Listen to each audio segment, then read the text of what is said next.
As a review of the division operation, say we want to divide 15 by 3. Now what's being asked here is how many numbers are in each segment if we divide 15 into 3 equal parts. So this is one part, this is one part, and this is one part, and each part having a length of 5. So what we did was we divided 15 into 3 equal parts wherein each part is 5 numbers long. So we would know that 15 divided by 3 is equal to 5.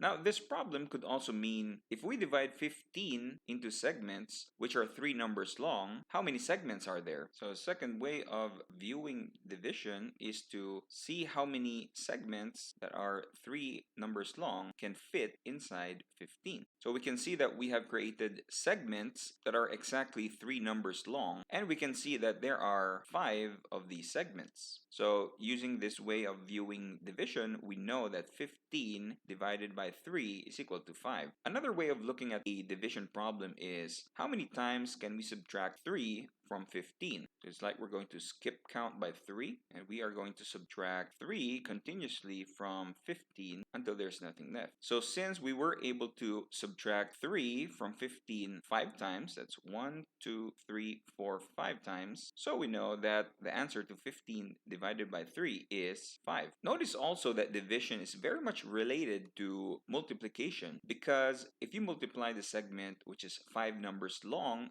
3 times, you get 15. That's a segment which is 5 numbers long, and then multiply it by 3. That means 5 plus 5 plus 5. Then you get 15. Also, if you multiply the segment which is 3 numbers long 5 times, then you also get 15. 3 numbers long, 1, 2, 3, and you multiply it 5 times, meaning you're going to add 3 to itself 5 times. 3 plus 3 plus 3 plus 3 plus 3, you get 15 as well. Let's now try doing 20 divided by 4. So again, there are several ways of visualizing this. We can ask how many numbers are there inside each segment if we divide 20 by exactly 4 equal segments. So we divided 20 into 4 segments that have exactly the same number in them, or that are exactly 5 numbers long. So that's 1, 2, 3, 4, 5, and all these other segments are also 5 numbers long. So we know from this way of looking at division that the answer to 20 divided by 4 is 5. Or we can also view it as how many segments are there in 20 if we create segments that are 4 numbers long. So we are going to see how many segments that are 4 numbers long can fit in 20.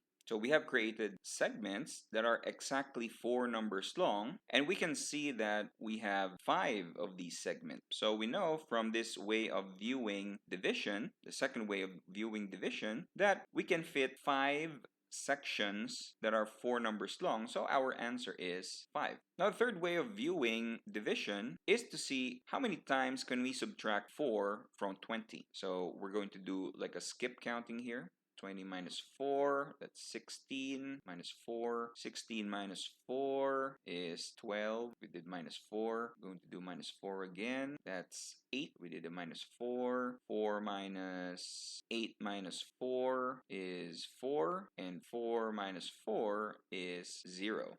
So since we were able to subtract 4 5 times, it's 1, 2, 3, 4, 5, then we know that the answer to 20 divided by 4 is 5. Either way, we get the answer as 5, no matter what kind of method or however way we view division. So it's just a matter of preference in how you want to view the division operation, but these different approaches are the same. Again, notice the relationship of division and multiplication here. Like in our first way of viewing division, we have a section that is 5 numbers long, and we multiplied it 4 times. Or, in other words, we have also added it to itself 4 times. So that's plus 5 plus 5 plus 5, or 5 times 4, and we get the answer 20. Same thing for the second way of viewing division. We have a segment that is 4 numbers long, and we multiplied it 5 times. 1, 2, 3, 4, and 5. So that's 4 times 5. Or in other words, 4 added to itself 5 times. So that's 4